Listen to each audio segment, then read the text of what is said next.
Bonjour à tous, je m'appelle Azalaï. J'ai payé la fête de fiançailles de ma sœur, une soirée à 30 000 € dans un château en Provence, pour que la sécurité m'arrête à l'entrée en me disant que je n'avais rien à faire ici.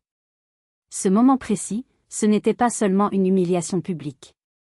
C'était la fissure finale sur un mur de mensonges qu'ils construisaient depuis des années.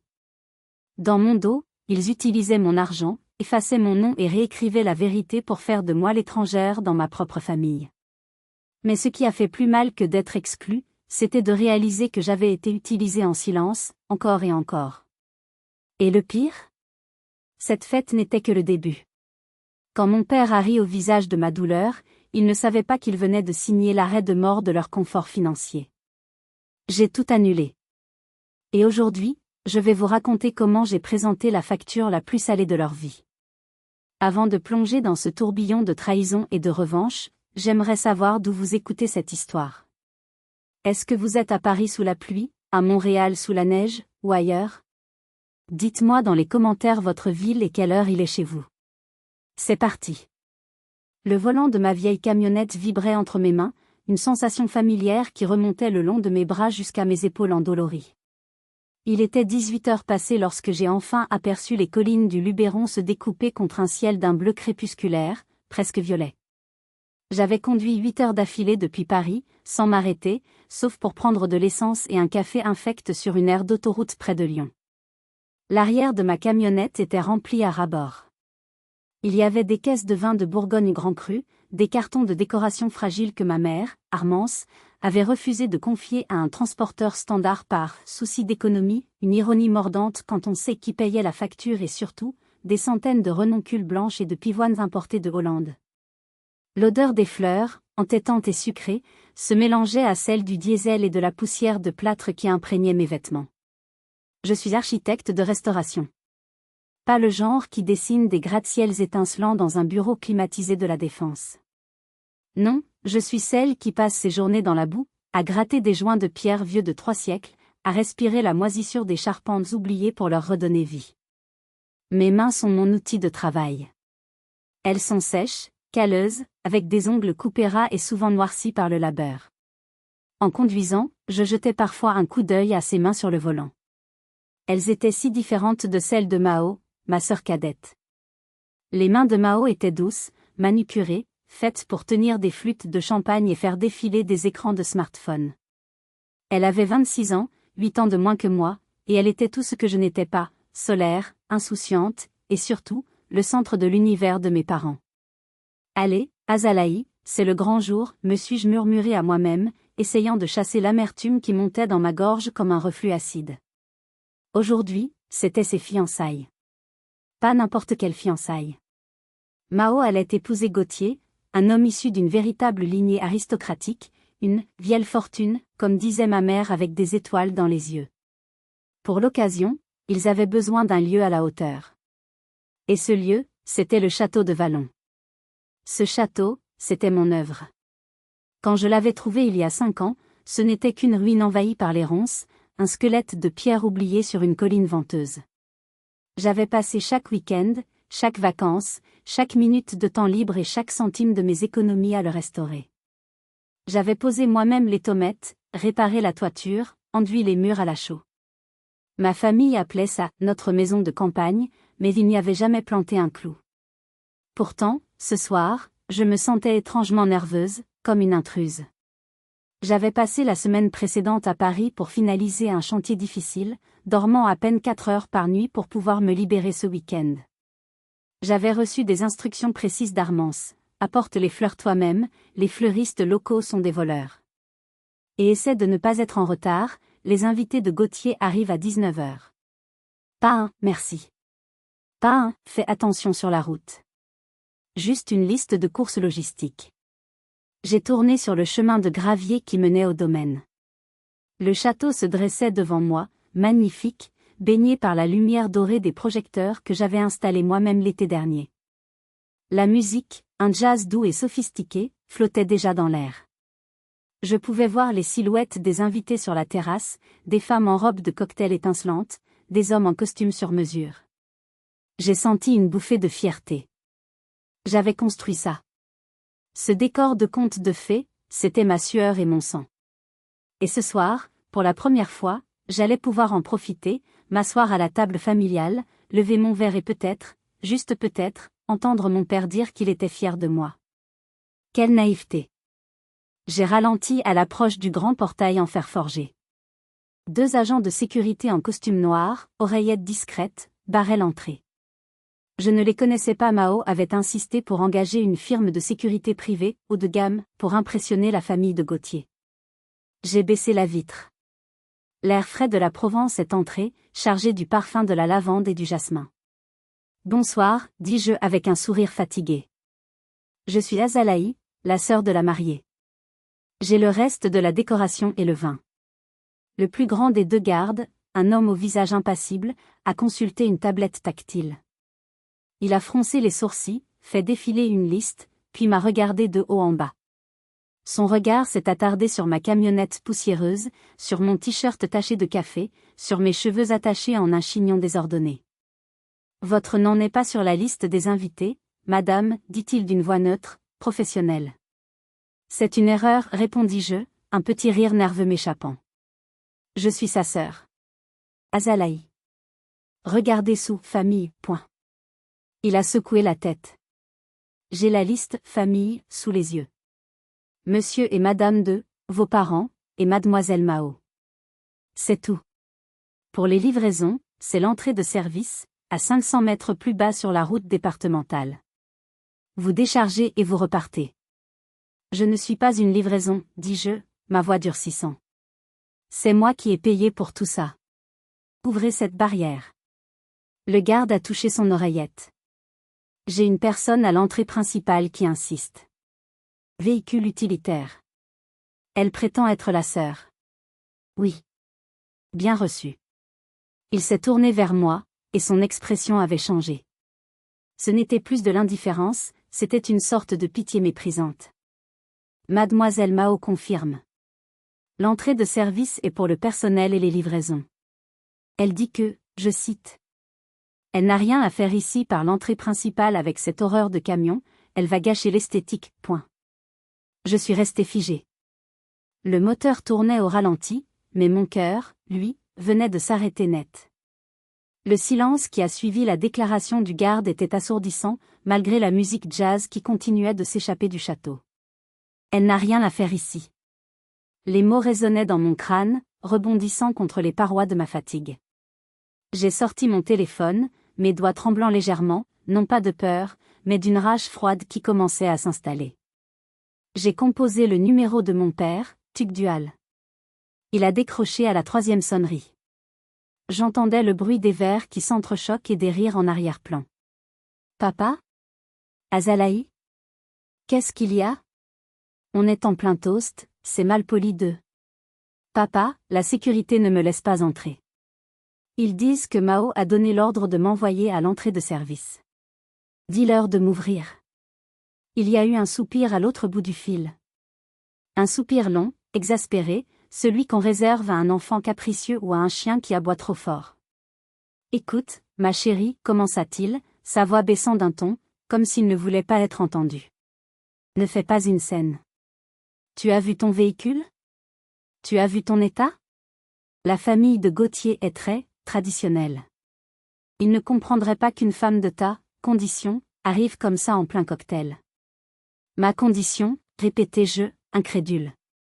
Tu veux dire la condition de celle qui a signé le chèque de 15 000 € pour le traiteur la semaine dernière? La condition de celle qui a passé 3 ans à poncer les poutres sous lesquelles vous êtes en train de boire? Arrête de parler d'argent, c'est vulgaire, coupa-t-il sèchement. Tu es toujours aussi matérialiste. Mao est stressée, elle veut que tout soit parfait. Fais un effort pour ta sœur. Va déposer les fleurs à l'arrière, les domestiques s'en occuperont. Et honnêtement, vu ton allure, il vaut peut-être mieux que tu ne te mêles pas aux invités ce soir. On te gardera une assiette en cuisine. Puis, j'ai entendu ma mère, Armance, en fond sonore, c'est elle? Dis-lui de ne pas oublier les caisses de vin, le rouge commence à manquer. Et là, le coup de grâce. Mon père a ri. Un petit rire nerveux, complice, destiné à quelqu'un d'autre à côté de lui. C'est l'aînée. Toujours à dramatiser. Elle arrive avec le ravitaillement. Il a raccroché. Je suis resté là, le téléphone collé à l'oreille, écoutant la tonalité de fin d'appel. À travers la grille, je pouvais voir la terrasse. J'ai vu Mao. Elle était resplendissante dans une robe ivoire en soie sauvage, une robe que j'avais payée, bien sûr. Elle riait, la tête renversée en arrière, tenant le bras de Gauthier. Elle avait l'air d'une princesse dans son royaume. Un royaume que j'avais bâti, pierre par pierre. Le garde a tapoté à ma vitre. Madame ? Vous bloquez l'accès. J'ai une limousine qui arrive derrière vous. Veuillez dégager. J'ai regardé dans le rétroviseur. En effet, une longue voiture noire approchait. C'étaient probablement les parents de Gauthier, ou des dignitaires locaux. J'ai pris une profonde inspiration. L'air sentait toujours la lavande, mais maintenant, il avait un arrière-goût de cendre. Très bien, dis-je calmement. J'ai enclenché la marche arrière. J'ai manœuvré lentement, obligeant la limousine derrière moi à reculer aussi, ce qui a provoqué un concert de klaxons indignés. J'ai vu le garde porter la main à son arme de service par réflexe, tendue. Mais je n'ai pas foncé dans le portail. Je n'ai pas hurlé. J'ai fait demi-tour. Je ne suis pas allé à l'entrée de service. J'ai roulé jusqu'à la route départementale, et j'ai continué. J'ai conduit 5 kilomètres jusqu'à une petite aire de repos déserte, éclairée par un lampadaire clignotant. J'ai coupé le moteur. Le silence de la campagne est retombé sur moi, lourd, oppressant. Je suis sorti de la cabine et j'ai ouvert l'arrière de la camionnette. Les renoncules blanches me fixaient, innocentes, parfaites. 3000 € de fleurs. J'ai attrapé une caisse de Château Margaux. J'ai regardé l'étiquette. 200 € la bouteille. J'ai sorti mon téléphone. J'ai ouvert mon application bancaire. Le solde était bas, dangereusement bas. J'avais vidé mon compte épargne pour cette fête. Pour la famille, m'étais-je dit. C'est un investissement pour le bonheur de Mao. J'ai cliqué sur l'historique des transactions. Traiteur, le gourmet provençal, moins 12 500 €. Location tente immobilier, moins 4 800 €. Robe de Mao, boutique Élysée, moins 3 200 €. Orchestre jazz, moins 2 500 €. La liste continuait, interminable. Une hémorragie financière que j'avais consentie par amour, par devoir, par habitude. Et il m'avait dit d'aller à l'entrée de service. Il m'avait proposé une assiette en cuisine, comme à un chien fidèle qu'on nourrit de restes. Une larme chaude, solitaire, a roulé sur ma joue sale. Je l'ai essuyée rageusement avec le dos de ma main, laissant une traînée de graisse noire sur ma peau. Ce n'était pas une larme de tristesse. C'était une larme de deuil. Le deuil de l'espoir que j'avais nourri pendant 34 ans, l'espoir qu'un jour, si je donnais assez, si je travaillais assez dur, si je me sacrifiais assez, il m'aimerait. J'ai pris une photo des fleurs fanant dans le coffre. Puis j'ai ouvert l'application de gestion de mes cartes bancaires. La carte Gold que j'avais confiée à Mao pour les imprévus de la soirée. Bloquer la carte. Confirmer. Le chèque de caution pour le traiteur qui devait être encaissé le lendemain matin. Opposition sur chèque. Motif, perte et vol. Confirmer. Puis, j'ai envoyé un message au traiteur, un homme avec qui j'avais travaillé sur plusieurs chantiers et qui me respectait. Bonsoir Marc. Désolé pour le désagrément. Je ne couvre plus aucun frais pour l'événement en cours au château de Vallon. Si le solde n'a pas été réglé par les hôtes présents, tu es libre de plier bagages. Je prends l'entière responsabilité légale de l'annulation de mon contrat. J'ai jeté le téléphone sur le siège passager. J'ai démarré le moteur. Je ne rentrais pas à Paris. J'avais besoin d'un endroit où réfléchir, un endroit où la vérité n'était pas maquillée par des paillettes. Je suis parti en direction de la seule personne qui ne m'avait jamais menti. Tandis que je roulais dans la nuit noire, laissant derrière moi la fête et le château illuminé, mon esprit a dérivé vers le passé. C'était inévitable. On ne se réveille pas un matin en étant le paillasson de sa famille, c'est un processus lent, insidieux, une érosion de l'estime de soi qui prend des décennies. Je me suis revue à 20 ans. J'étais brillante, passionnée. J'avais obtenu une bourse complète pour un master de restauration de patrimoine à Florence, en Italie. C'était mon rêve.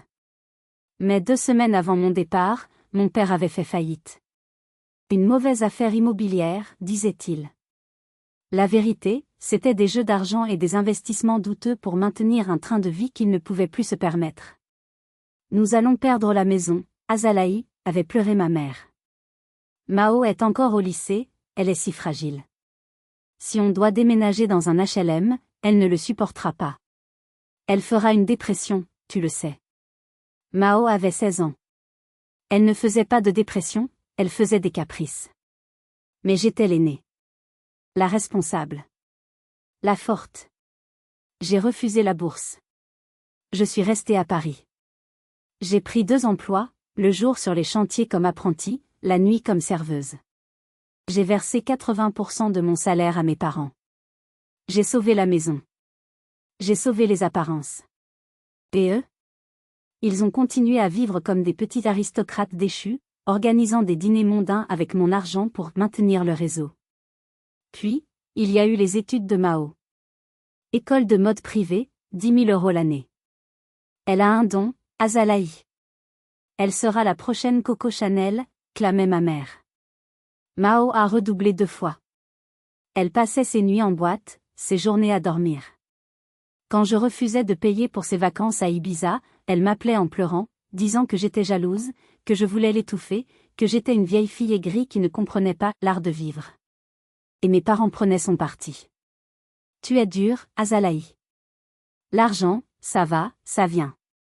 La famille, c'est sacré. Mais le plus grand chef-d'œuvre de ma stupidité, c'était le château de Vallon. Il y a 5 ans, j'avais trouvé cette ruine. Personne n'en voulait. Les murs tenaient à peine debout, le toit était effondré. Mais j'y avais vu une âme. Je l'ai acheté pour une bouchée de pain, utilisant un petit héritage que ma grand-mère maternelle m'avait laissé en secret, et que mes parents m'avaient supplié de leur donner. Pendant 2 ans, j'ai vécu dans une caravane sur le terrain, sans eau courante, travaillant chaque week-end jusqu'à ce que mes mains saignent. J'ai appris à tailler la pierre, à poser l'ardoise. C'était mon sanctuaire. Quand les travaux ont commencé à porter leurs fruits, ma famille a soudainement manifesté de l'intérêt. Oh, notre maison de famille en Provence, s'exclamait ma mère devant ses amis. Azalaï bricole un peu là-bas, mais c'est le projet de son père, vraiment. Je n'ai rien dit. J'ai laissé faire. Pourquoi? Parce qu'à chaque fois qu'il disait « notre château », je me sentais incluse. Je me sentais utile. Je pensais acheter mon ticket d'entrée dans leur cœur. Quelle idiote! Je n'avais pas acheté un ticket d'entrée. J'avais construit la scène sur laquelle ils allaient m'humilier. J'ai garé la camionnette devant un petit hôtel Formule 1 miteux en bordure de ville. C'était tout ce que je pouvais me permettre pour la nuit, puisque mes cartes étaient débitées au maximum. Je suis entrée dans la chambre qui sentait le tabac froid et le désinfectant industriel. Je me suis assise sur le lit dur, mes vêtements de chantier toujours sur moi. J'ai regardé mes mains dans la lumière crue du néon. Elles tremblaient. Ce soir-là, dans cette chambre sordide, quelque chose s'est brisé en moi. Ce n'était pas seulement de la tristesse. C'était la fin de l'illusion. J'ai réalisé que je n'étais pas la fille aînée. J'étais la banque. J'étais l'architecte de leur vie rêvée, et ils m'avaient enfermée dehors. Le téléphone a vibré. C'était une notification de l'application bancaire. Opération refusée. Carte Gold, 850 €, Nightclub le VIP. Mao essayait de payer les bouteilles pour l'after party. Un sourire, froid et sans joie, a étiré mes lèvres. Le spectacle venait de commencer. Le lendemain matin, je me suis réveillée avec une clarté d'esprit effrayante. La fatigue physique était toujours là, mais le brouillard émotionnel s'était dissipé. J'ai pris une douche, frottant ma peau jusqu'à ce qu'elle soit rouge, comme pour me débarrasser de la crasse de la veille et de 10 ans de culpabilité. J'ai repris la route vers Paris. Je n'ai pas répondu aux 14 appels manqués de ma mère, ni aux 7 messages vocaux de Mao. Je savais ce qu'ils contenaient. Panique. Colère. Accusation. Arrivé dans mon petit appartement de 25 mètres carrés en banlieue parisienne, un contraste saisissant avec le château que je venais de quitter, je me suis assise devant mon ordinateur. Mon appartement était spartiate. Pas de décoration superflue, juste des livres d'architecture, une table à dessin, et des piles de dossiers. C'était là que je vivais, économisant chaque euro pour financer le train de vie de ceux qui me méprisaient. Mon téléphone a vibré. Un nouveau message de Mao. T'es sérieuse, Azalaï? La carte a été rejetée devant tout le monde. Gauthier a dû payer avec la carte de son père. C'est la honte absolue. T'as intérêt à avoir une bonne explication. Et au fait, le photographe demande un supplément de 1500 € pour les droits d'image, vire-les tout de suite, je ne veux pas d'embrouille. Pas un mot sur le fait que j'avais été refoulée. Pas une question pour savoir où j'avais passé la nuit. Juste des exigences. Et l'audace de demander encore de l'argent après m'avoir humiliée. C'était la goutte d'eau. Non, c'était le déluge. J'ai ouvert un fichier Excel. Je l'ai nommé « Le grand livre des comptes ». J'ai commencé à compiler. Tout. Le loyer de l'appartement haussmannien de Mao dans le 16e arrondissement, que je payais depuis 3 ans sous prétexte que c'était un investissement locatif familial, alors que le bail était à mon nom, mais elle y vivait gratuitement. 2500 € par mois. Les frais de scolarité de son école de life coaching. 8000 €. La voiture, une petite Fiat 500 qu'elle voulait, absolument, pour ses déplacements, dont je payais l'assurance et le leasing. Les factures du château, électricité, eau, taxes foncières, matériaux. J'ai travaillé pendant 4 heures, fouillant dans mes relevés bancaires sur 10 ans. Le total me donnait le vertige. Ce n'était pas juste de l'aide familiale. C'était une fortune. Une fortune qui aurait pu me permettre d'avoir ma propre agence, de voyager, de vivre. J'ai pris une capture d'écran du message de Mao. Puis j'ai répondu. Mao. La carte est bloquée définitivement. Le virement pour le photographe n'aura pas lieu. À partir de ce jour, le robinet est fermé. Tu as 26 ans. Bienvenue dans le monde des adultes. J'ai appuyé sur « Envoyer ». Mon cœur battait à tout rompre dans ma poitrine. C'était terrifiant. C'était comme sauter d'une falaise sans savoir s'il y avait de l'eau en bas. La réponse a été immédiate. Pas par texte, mais par un appel de ma mère. Je n'ai pas décroché. Puis, un message de mon père, « Tu es en train de détruire ta famille pour une histoire d'ego. Tu es égoïste, Azalaï. On t'a donné la vie, et c'est comme ça que tu nous remercies? En sabotant le bonheur de ta sœur par jalousie? Jalousie. Le mot magique. Il pensait vraiment que j'étais jalouse de Mao. Il ne comprenait pas que je n'enviais pas sa vie, j'étais juste épuisée de la financer. J'ai regardé mon petit appartement. Les murs étaient nus. Le frigo était vide. J'avais 34 ans, et je n'avais rien à moi, à part des dettes morales et un château que je ne pouvais même pas visiter par la grande porte. C'est là que j'ai pris une décision. Si j'étais la méchante dans leur histoire, alors j'allais jouer le rôle jusqu'au bout. Mais je n'allais pas être une méchante de bas étage qui crie et pleure. J'allais être une méchante architecte. J'allais déconstruire leur vie, brique par brique, avec la même précision que j'avais mise à restaurer ce maudit château. Pause. Je veux vous poser une question honnête. Si vous aviez été à ma place, après avoir reçu ce message de ma sœur vous demandant encore 1500 € après vous avoir fait virer, qu'auriez-vous fait? Auriez-vous craqué et payé pour la paix des familles, ou auriez-vous tout brûlé comme je m'apprête à le faire? Dites-le moi dans les commentaires. La semaine qui a suivi mon coup d'état financier a été étrangement calme. Trop calme. Je m'attendais à ce qu'il débarque chez moi, qu'il hurle sous mes fenêtres. Mais rien. Juste un silence radio total. J'ai repris le travail le lundi, me plongeant dans la restauration d'une vieille chapelle dans le Marais. Le travail physique me faisait du bien. Gratter la pierre, sentir la poussière, c'était réel. C'était honnête. Le jeudi matin, mon patron, Monsieur Valéry, m'a convoqué dans son bureau. Valéry était un homme droit, sévère mais juste, qui m'avait toujours soutenu. Mais quand je suis entrée, il ne m'a pas invité à m'asseoir. Il se tenait debout près de la fenêtre, un dossier à la main. Azalaï, dit-il sans me regarder. J'ai reçu un courrier ce matin. Et plusieurs emails. Envoyés au Conseil de l'Ordre des architectes, et en copie à tous nos partenaires. Il a jeté le dossier sur le bureau. Il a glissé jusqu'à moi. J'ai lu. Le sang s'est glacé dans mes veines. C'était une lettre de dénonciation anonyme. Mais le style, les détails, c'était Mao. Et ma mère. La lettre m'accusait de détournement de fonds et de matériaux. Elle prétendait que j'avais volé des matériaux sur les chantiers de l'agence pour rénover ma propriété personnelle dans le sud. Instabilité psychologique, elle affirmait que je harcelais ma propre sœur, que j'étais obsessive et dangereuse, et que j'avais menacé de saboter son mariage. Faux et usage de faux, elle insinuait que j'avais falsifié des factures. En pièces jointes, il y avait des captures d'écran de nos conversations. Mais elles étaient tronquées, montées. On y voyait mes messages disant « Je vais tout arrêter » ou « Tu vas le payer », sortis de leur contexte, qui était financier, pour les faire passer pour des menaces physiques. Valérie.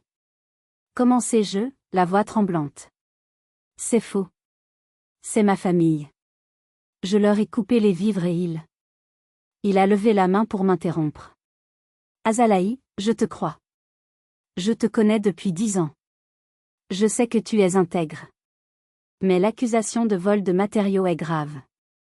Et celle de harcèlement, avec ses captures d'écran, ça met l'image du cabinet en danger. Les clients sont frileux. Il a soupiré, l'air réellement peiné. Je dois te mettre à pied. À titre conservatoire.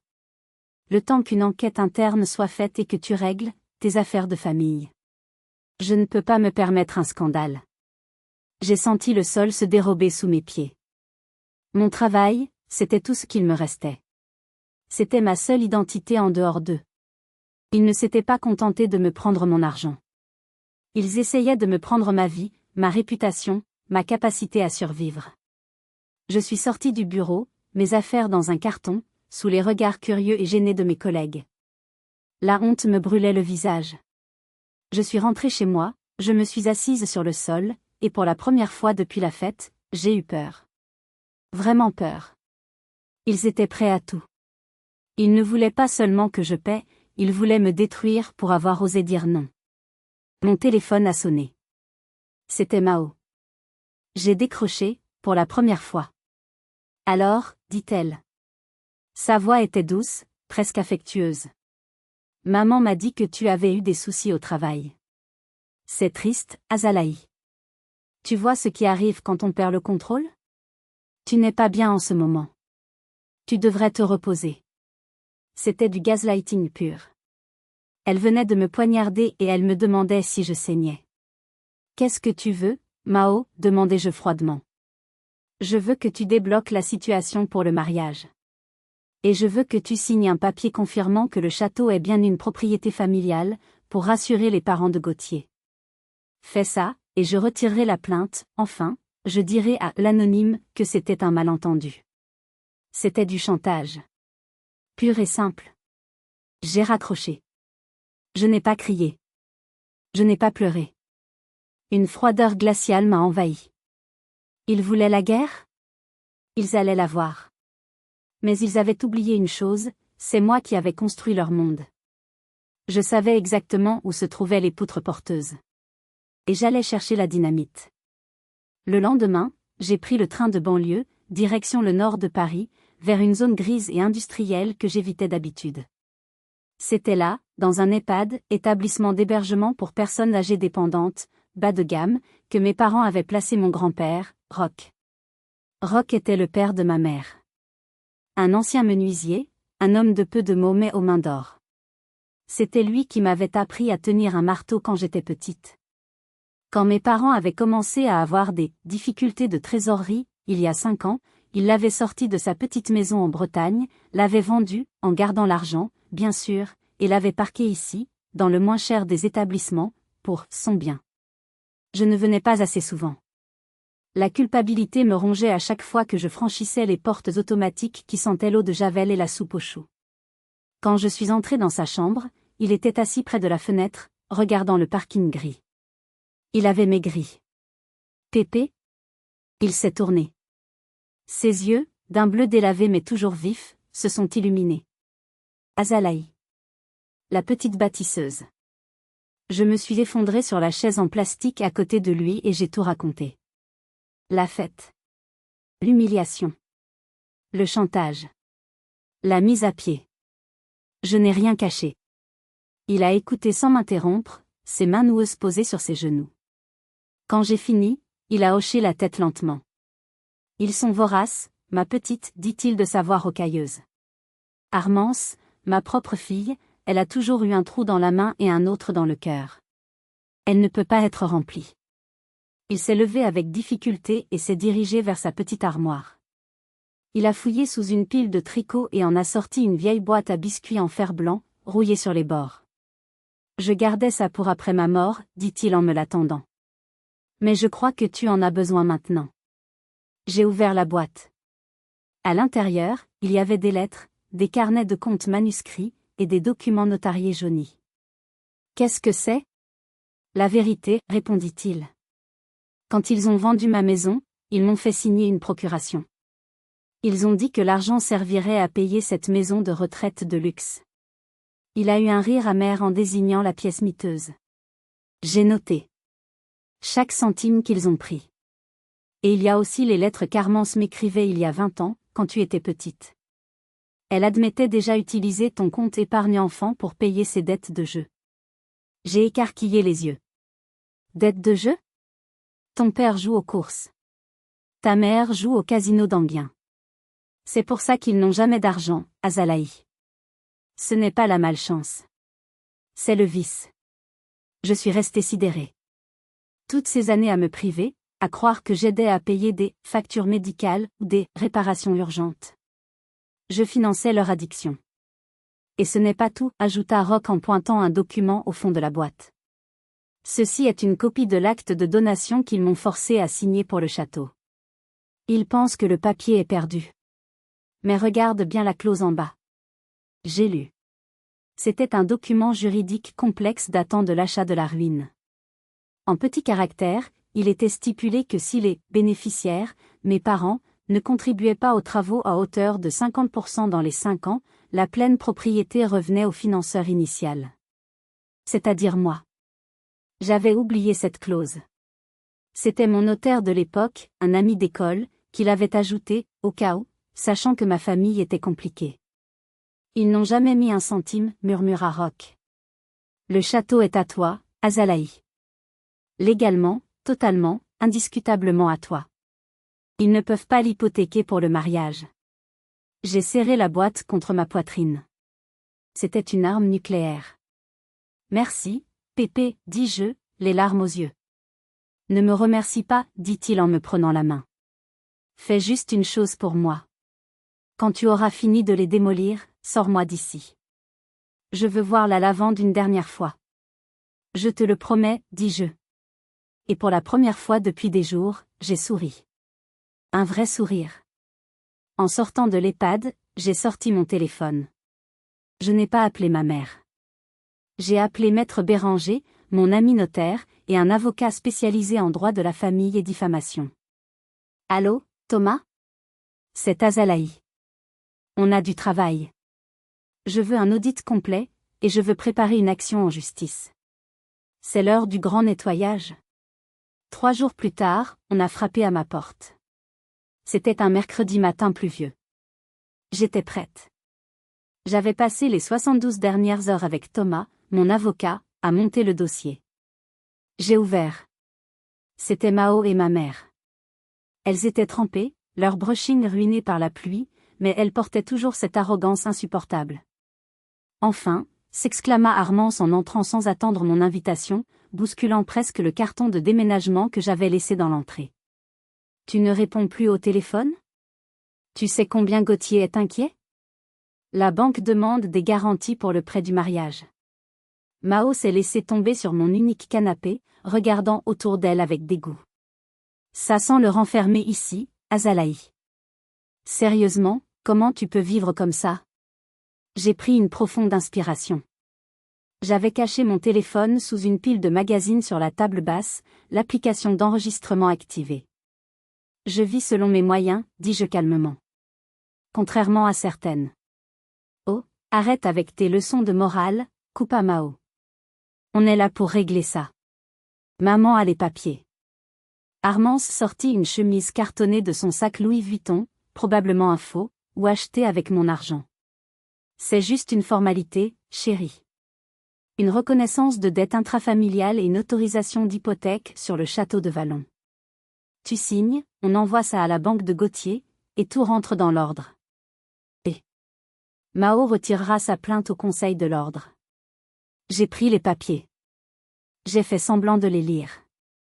Et si je ne signe pas, demandai-je d'une voix que je voulais volontairement tremblante. Mao s'est redressé, ses yeux lançant des éclairs. Si tu ne signes pas, tu es finie, ma pauvre fille. Gauthier a des relations. On dira que tu es folle. Que tu as volé l'argent du chantier pour te droguer. On t'internera s'il le faut. Tu ferais ça? À ta propre sœur?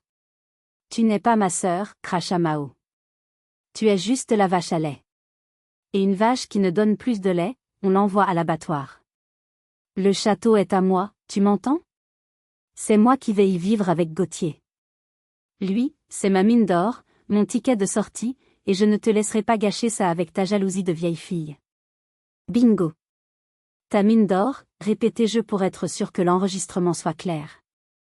Tu n'aimes pas Gauthier? Elle a ri. Un rire cruel. Gauthier est un idiot mou. Mais ses parents sont riches. Une fois marié, je serai intouchable. Et toi, tu pourras pourrir dans ton trou. Ma mère, Armance, ne disait rien. Elle regardait ses ongles, complice silencieuse, validant chaque mot par son absence de réaction. D'accord, dis-je. Je vais signer. Leur visage s'est illuminé de triomphe. J'ai pris mon stylo. J'ai signé le dernier feuillet du document qu'elles avaient apporté. Mais en dessous, j'ai glissé un autre papier, que j'avais préparé sur la table. Tiens, dis-je en leur tendant leur dossier. Armance l'a arraché de mes mains. Voilà. Ce n'était pas si compliqué d'être une bonne fille, hein? Elles se sont levées pour partir, victorieuses. Attendez, dis-je. Vous avez oublié ça. Je leur ai tendu une enveloppe bleue officielle. Qu'est-ce que c'est? Demanda Mao, méfiante. Une convocation, dis-je avec un sourire glacial. Pour le dîner de demain soir avec les parents de Gauthier. J'ai décidé de venir. Et aussi, une copie de la plainte pour diffamation, chantage et abus de faiblesse que mon avocat a déposée ce matin contre vous deux. Avec, en pièce jointe, l'enregistrement de ce que tu viens de dire. Mao a blêmi. Tu n'oserais pas. Je viens de le faire. Sortez de chez moi. Et profitez bien de votre dîner demain. Ce sera le dernier. Elles sont parties en claquant la porte, hurlant des insultes dans le couloir. Je me suis laissé glisser contre le mur, mes jambes tremblant. Ce n'était pas fini. Le vrai spectacle aurait lieu demain soir. Au restaurant Le Meurice, où la famille de Gauthier organisait le dîner de rencontre officiel. J'avais une tenue à préparer. Et un dossier rouge à finaliser. Si vous êtes arrivé jusqu'ici, laissez un commentaire pour nous dire ce que vous auriez fait à la place du personnage principal. Vous pouvez aussi écrire simplement le chiffre 1 pour montrer que vous suivez encore. Et dites-nous, vous regardez cette histoire depuis quelle région ou quel pays? Le Meurice. Un des palaces les plus prestigieux de Paris. Lustre en cristal, moquette épaisse, serveur en livrée. C'était le terrain de jeu naturel de la famille de Gauthier, les de Valois. Pour mes parents et Mao, c'était le sommet de l'ascension sociale qu'ils désiraient tant. Pour moi, ce soir, c'était une arène. Je suis arrivée avec 15 minutes de retard, calculé. Je n'étais plus l'ouvrière en camionnette. J'avais dépensé mes derniers euros pour louer un smoking femme Yves Saint Laurent, noir, coupe-rasoir, avec des talons aiguilles vertigineux. Mes cheveux étaient tirés en un chignon strict, mes lèvres peintes d'un rouge sang. À mon bras, Thomas, mon avocat, impeccable dans son costume 3 pièces. Il portait une mallette en cuir. Le maître d'hôtel nous a guidés vers le salon privé. J'entendais les rires polis, le bruit de l'argenterie. Quand les portes se sont ouvertes, le silence est tombé instantanément. Il y avait une douzaine de personnes autour de la table. Les parents de Gauthier, des gens au visage noble et sévère. Gauthier, l'air un peu perdu comme d'habitude. Mes parents, Tugdual et Armance, qui faisaient des courbettes obséquieuses. Et Mao, jouant la jeune ingénue timide en robe pastel. Bonsoir, dis-je d'une voix qui portait jusqu'au fond de la salle. Mon père s'est levé d'un bond, renversant presque son verre de vin. Azalaï. Qu'est-ce que tu fais là? On ne t'attendait pas. Il s'est tourné vers les de Valois avec un sourire crispé. C'est ma fille aînée, elle est un peu instable en ce moment, excusez-la. Je ne suis pas instable, père, répondis-je en avançant calmement vers la table. Je suis venu apporter mon cadeau de fiançailles. Et clarifier quelques détails administratifs concernant la dot. La mère de Gauthier, une femme au port de Rennes nommée comtesse Solange, m'a observé avec intérêt. La dot? Je croyais que le château de Vallon était la dot? C'est exactement le sujet, madame la comtesse, dis-je en prenant une chaise vide face à Mao. Thomas s'est tenu debout derrière moi, sentinelle silencieuse. Mao me fixait, les yeux écarquillés de terreur. Elle savait. Elle savait que j'avais l'enregistrement. Elle a essayé de se lever. Gauthier, chérie, j'ai une migraine, on devrait partir. Assieds-toi, Mao, dit Solange d'un ton sec. Je veux entendre ce que votre sœur a à dire. Je posai mes mains à plat sur la nappe blanche immaculée. Ma sœur et mes parents vous ont sans doute dit que le château de Vallon est une propriété familiale ancestrale, n'est-ce pas? En effet, répondit le père de Gauthier. Restauré avec amour par votre père. Je ne pus m'empêcher de rire. Un rire bref, coupant. Mon père ne sait pas tenir un tournevis. Le château de Vallon a été acheté il y a 5 ans à l'état de ruine. Par moi. Payé par moi. Restauré par moi. Et il m'appartient, exclusivement. C'est faux, hurla ma mère. C'est un mensonge. Elle est folle. Sortez-la. Je fis un signe de tête à Thomas. Il ouvrit sa mallette et sortit le dossier rouge. Il le posa devant la comtesse Solange. Vous trouverez ici l'acte de propriété notarié, expliqua Thomas calmement. Ainsi que l'historique bancaire prouvant que mademoiselle Azalaï a financé 100% de l'acquisition et des travaux. Ses parents n'ont jamais versé un centime. Au contraire, ils ont détourné des fonds destinés à son grand-père. La comtesse ouvrit le dossier. Elle mit ses lunettes. Le silence dans la pièce était si lourd qu'on aurait pu l'entendre craquer. De plus, continuai-je, fixant Mao dans les yeux, vous trouverez les relevés bancaires des 10 dernières années. Le loyer de Mao? Moi. Ses études? Moi. Sa voiture? Moi. Cette robe qu'elle porte? Moi. Gauthier a regardé Mao, l'air blessé. Mao, tu m'avais dit que tu avais hérité de ta grand-mère? Mais ce n'est pas le plus intéressant, dis-je en sortant mon téléphone. Je le connectai en Bluetooth à l'enceinte portable que Thomas avait discrètement posée sur la table. Le plus intéressant, c'est ce que ma chère sœur pense vraiment de cette union. Non. Arrête, cria Mao en se jetant vers le téléphone. Thomas s'interposa sans effort. J'appuyai sur lecture.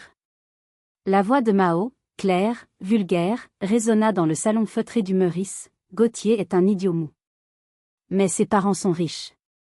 Une fois marié, je serai intouchable. Lui, c'est ma mine d'or, mon ticket de sortie. Le visage de la comtesse Solange devint blanc, puis rouge pourpre. Elle ferma le dossier doucement. Elle retira ses lunettes. Elle se tourna vers son fils. Gauthier. Lève-toi. Gauthier se leva, tremblant. Nous partons, dit-elle. Puis elle se tourna vers mes parents, qui semblaient avoir rétréci sur leur chaise. Vous êtes des gens répugnants. Si vous ou votre fille approchez encore mon fils, mes avocats vous détruiront. Elle s'arrêta devant moi. Elle me regarda longuement. Il y avait une lueur de respect dans ses yeux froids. Merci, mademoiselle. Vous nous avez évité une terrible erreur. Ils sont sortis. La porte s'est refermée. Il ne restait plus que moi, Thomas, et les ruines de ma famille. Dès que la porte s'est refermée sur les deux Valois, le masque de Mao est tombé. Ce n'était plus la petite fille fragile, ni l'influenceuse sophistiquée. C'était une harpie. Elle a hurlé, un cri animal, et a balayé la table d'un revers de main, en voyant la porcelaine et les verres en cristal se fracasser au sol. Tu as tout gâché. Salope. Tu as tout gâché. Elle s'est jetée sur moi, les ongles en avant. Mais je n'ai pas bougé. Je n'avais pas besoin de bouger. Thomas s'est interposé, la repoussant fermement mais sans violence. Elle a trébuché et est tombée dans sa belle robe pastel, maintenant tachée de vin rouge renversé. L'image était parfaite. La princesse déchue dans sa boue. C'est toi qui as tout gâché, Mao, dis-je calmement. Je n'ai fait qu'allumer la lumière. Si ce que tu vois est laid, c'est parce que tu le hais. Mon père, Tugdual, s'est levé, le visage pourpre. Azalaï, comment as-tu pu? Devant tout le monde. On est ruiné. Tu sais qu'on comptait sur la dot de Gauthier pour payer les dettes de jeu de ta mère. Il s'est figé, réalisant ce qu'il venait de dire. Ma mère a poussé un petit cri étouffé. Tugdual. Tais-toi. J'ai souri tristement. Ah, voilà donc la vérité. Vous ne vendiez pas seulement Mao. Vous cherchiez un plan de sauvetage pour vos propres vices. Tu nous dois le respect, bafouilla mon père, essayant de retrouver une posture d'autorité. On t'a élevé. On t'a nourri. Je vous ai remboursé, répondis-je en sortant une dernière feuille du dossier de Thomas. Voici le total. 285 400 € sur 10 ans. C'est le prix de mon éducation, de mon amour, et de votre silence. La dette est payée. Avec intérêt. J'ai déchiré la feuille en deux et je l'ai laissée tomber sur Mao, qui sanglotait par terre, non pas de remords, mais de rage impuissante. À partir de maintenant, dis-je, je n'existe plus pour vous. Je ne suis plus votre banque, je ne suis plus votre architecte, je ne suis plus votre fille. Oubliez mon numéro. Oubliez mon adresse. Et si vous essayez de venir au château de Vallon, la police vous arrêtera pour violation de propriété privée. Je me suis tournée vers la sortie. Azalaï, attends, a crié ma mère, changeant de tactique, sa voix devenant soudainement plaintive. On va se retrouver à la rue. Ils vont saisir l'appartement de Paris si tu ne paies pas le loyer. Ton père a des problèmes cardiaques. Je me suis arrêtée, la main sur la poignée de la porte. Pendant une seconde seulement, le vieux réflexe a failli surgir. L'envie de sauver. L'envie d'aider. C'est ma mère, a chuchoté une petite voix en moi. Puis j'ai repensé aux gardes de sécurité. Elle n'a rien à faire ici.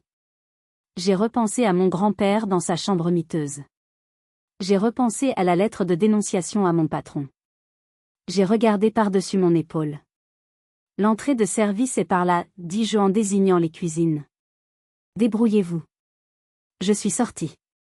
L'air de la nuit parisienne n'avait jamais été aussi doux. Les jours qui ont suivi ont été un chaos prévisible. Mon téléphone, bien que j'aie bloqué leurs numéros principaux, était inondé de messages provenant de numéros inconnus ou de cousins éloignés, les fameux « singes volants » manipulés par ma mère. Comment as-tu pu faire ça à ta sœur? Tu es un monstre d'égoïsme. Ta mère est à l'hôpital, mensonge, tu vas la tuer. Mais j'avais prévu le coup. Avec l'aide de Thomas, nous avons publié un droit de réponse factuel sur les réseaux sociaux, en masquant les noms mais en laissant suffisamment de détails pour que la vérité soit claire. J'ai posté les preuves, les relevés bancaires anonymisés, les menaces, et surtout, la décision du Conseil de l'Ordre qui m'avait blanchi après avoir reçu les preuves de la machination. Internet a fait le reste. Mao, qui avait bâti sa carrière d'influenceuse sur l'image de la « self-made woman » et de la bienveillance, a été démasqué. Des détectives amateurs ont fait le lien. Ses sponsors l'ont lâché un par un. Son compte Instagram, autrefois inondé de cœurs, est devenu un déversoir de commentaires indignés sur son hypocrisie. Elle a dû tout fermer. De mon côté, j'ai repris le travail. Monsieur Valéry m'a réintégré avec des excuses formelles et une augmentation. Pour le préjudice moral, a-t-il dit. Mais j'ai refusé l'augmentation. J'ai posé ma démission. Pourquoi, a-t-il demandé, stupéfait. Vous avez gagné. Parce que j'ai un autre chantier qui m'attend, ai-je répondu. Le mien. J'ai vendu tout ce que j'avais à Paris. J'ai rendu mon petit appartement. J'ai chargé ma camionnette une dernière fois. Je suis allé chercher Rock à l'EHPAD. Quand il m'a vu arriver, non pas pour une visite, mais avec ses valises prêtes, il a pleuré. Des larmes silencieuses qui coulaient dans les rides de son visage. On rentre à la maison, Pépé, lui ai-je dit. Nous avons roulé vers le sud. Loin de la grisaille, loin des mensonges. J'ai appris plus tard, par le biais de Thomas, que mes parents avaient dû vendre leur appartement et s'installer dans un petit 2 pièces en location. Mao travaillait maintenant comme vendeuse dans une boutique de prêt-à-porter, loin du luxe qu'elle convoitait. Gauthier avait porté plainte pour récupérer la bague de fiançailles qu'elle refusait de rendre. Ils se déchiraient entre eux, comme des crabes dans un panier. Mais ça ne me concernait plus. Ce n'était plus mon histoire. 6 mois plus tard. Le soleil de Provence inondait la terrasse du château de Vallon. L'odeur de la lavande était partout, apaisante, réelle. J'étais assise à la grande table en chêne que j'avais restaurée moi-même. Devant moi, des plans d'architecte. J'avais ouvert ma propre agence, ici, au château. Je me spécialisais dans la restauration de patrimoine local. Je n'étais pas riche, pas encore, mais je n'avais plus de dettes. Chaque euro que je gagnais était à moi. Rock était assis un peu plus loin, en train de tailler un morceau de bois. Il avait repris des couleurs. Il souriait. Le facteur est passé. Il m'a tendu une lettre recommandée. L'écriture sur l'enveloppe m'était familière. L'écriture tremblait de mon père. J'ai hésité. Le vieux réflexe de peur, cette boule au ventre, est revenu un instant. Puis j'ai regardé mes mains. Elles étaient toujours calleuses, toujours abîmées par le travail, mais elles ne tremblaient plus. J'ai ouvert l'enveloppe. Ce n'était pas une demande d'argent. C'était une copie de leur testament révisé. Puisque tu nous as abandonnés, disait la note manuscrite attachée, nous te retirons de notre testament. Tout ce qui restera à notre mort, s'il reste quelque chose, ira à Mao. Tu n'auras rien. Considère-toi orpheline. J'ai lu la note 2 fois. J'ai cherché la douleur. J'ai cherché la tristesse d'être reniée par mes propres parents. Mais il n'y avait rien. Juste un immense soulagement. C'était leur dernière tentative de manipulation. Ils pensaient me punir en me déshéritant. Ils ne comprenaient pas que le plus grand héritage qu'ils pouvaient me laisser, c'était ma liberté. Ils me libéraient officiellement de tout lien, de toute obligation future. Qu'est-ce que c'est ? Demanda Rock en voyant mon expression. Rien, Pépé, dis-je en froissant le papier. Juste une vieille facture qui a enfin été annulée. J'ai jeté la boule de papier dans la cheminée éteinte. Je la brûlerai cet hiver, avec le reste du bois mort. Je me suis levée et je suis allée vers le parapet de la terrasse. La vallée s'étendait devant moi, verte et dorée. C'était mon royaume. Pas celui d'une princesse, mais celui d'une bâtisseuse. J'avais perdu une sœur, un père et une mère. J'avais perdu 10 ans d'économie. Mais en échange, je m'étais retrouvée. J'avais retrouvé ma dignité. J'avais sauvé mon grand-père. J'ai pris une grande inspiration. L'air était pur. Pour la première fois de ma vie, je ne devais rien à personne. On me demande souvent si je regrette. Si je regrette d'avoir été si dur ce soir-là au Meurice. Si je regrette d'avoir exposé ma sœur et humilié mes parents. La réponse est non. Le regret implique qu'on aurait pu faire autrement. Mais il n'y avait pas d'autre issue. Quand on construit sur des fondations pourries, la maison finit toujours par s'écrouler. J'ai juste choisi de contrôler la démolition plutôt que d'être enseveli sous les décombres. Mao m'a écrit une fois, il y a un mois. Un email court, envoyé depuis une adresse professionnelle. Pas d'excuses. Juste, j'espère que tu es contente. Je suis seule maintenant. J'ai failli répondre. J'ai failli lui dire que la solitude est le prix de l'indépendance, mais aussi le début de la sagesse. J'ai failli lui dire qu'elle pouvait encore changer, travailler, devenir quelqu'un de vrai. Mais j'ai effacé le brouillon. Ce n'est plus à moi de lui apprendre la vie. Ce n'est plus à moi de la réparer. Je suis architecte de bâtiments, pas d'âme perdue. Aujourd'hui, Le château de Vallon n'est plus une ruine, ni un décor de théâtre pour les vanités de ma famille. C'est une maison. Une vraie. Il y a des rires, ceux de mes amis, ceux de Roch. Il y a du travail. Il y a de la vérité. Ils m'avaient dit, elle n'a rien à faire ici. Ils avaient raison. Je n'avais rien à faire dans leur monde de mensonges, d'apparence et d'exploitation. Ma place était ici, dans la réalité que j'ai forgée de mes propres mains. J'ai appris que la famille, ce n'est pas le sang. Le sang, c'est juste de la biologie. La famille, c'est le respect. C'est la réciprocité. C'est ceux qui vous ouvrent la porte quand vous êtes couvert de poussière, pas ceux qui vous envoient à l'entrée de service. Si vous êtes en train d'écouter cette histoire, et que vous vous sentez comme je me sentais, utilisé, invisible, épuisé de donner sans jamais recevoir, écoutez-moi bien. Vous n'êtes pas une banque. Vous n'êtes pas un paillasson. Vous êtes l'architecte de votre propre vie. Et parfois, pour construire quelque chose de beau, il faut savoir dire « non », fermer la porte à clé, et jeter la clé dans les hautes herbes. Ne laissez personne vous dire que vous ne valez que ce que vous donnez. Vous valez ce que vous êtes. Voilà, c'était mon histoire. L'histoire de comment j'ai perdu 30 000 € pour gagner ma liberté. Et vous? Avez-vous déjà coupé les ponts avec un membre toxique de votre famille? Avez-vous ressenti ce mélange de culpabilité et de soulagement? Racontez-moi votre expérience dans les commentaires, je lis tout. Si cette histoire vous a touché, laissez un « j'aime » et abonnez-vous pour ne pas manquer les prochaines vérités que nous allons dévoiler ensemble. Merci de m'avoir écouté. Prenez soin de vous, et surtout, ne vous laissez jamais, jamais envoyer à l'entrée de service de votre propre vie.